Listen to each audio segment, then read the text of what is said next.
Hello friends, welcome to my channel. আজকে আমি বানাচ্ছি ডিম ভাপা রেসিপি। এটা আমি কিভাবে বানাচ্ছি আপনাদের দেখাচ্ছি।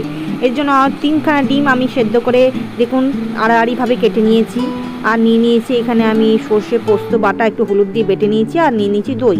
এবারে একটা ফ্রাইং প্যানের মধ্যে আমি তেল গরম করতে হলুদ আর নুন দিয়ে দিলাম, একে ভালো করে মিশিয়ে নিলাম। এরপর ডিমগুলোকে আমি উল্টো করে করে তেলের মধ্যে দিয়ে দিয়ে ভালো করে ভেজে নেব। দেখুন এইভাবে দিয়ে আমি ভালো করে ভেজে নেব।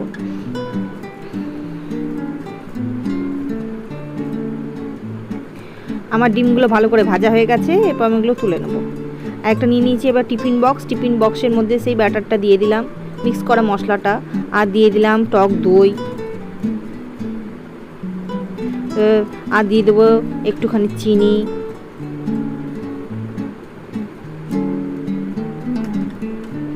আর একটুখানি হলুদ, আর একটু রং হওয়ার জন্য আর দেবো একটুখানি স্বাদ মতো নুন।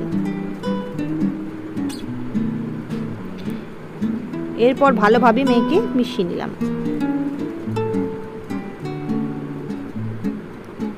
এরপর আমি সেই ডিমগুলো একে একে এখানে দিয়ে দেবো। দিয়ে দিয়েছি, এরপর থেকে কাঁচা লঙ্কাগুলো উপর থেকে আমি ছড়িয়ে দেবো। এরপর আমি এরপর থেকে কিছুটা কাঁচা সর্ষের তেল দিয়ে দেবো।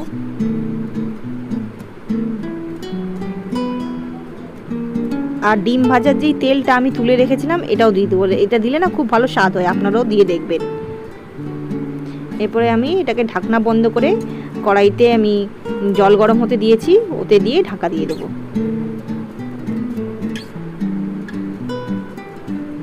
কিছুক্ষণ আমি স্টিমে একে সেদ্ধ হতে দেবো 5 মিনিটের মতো।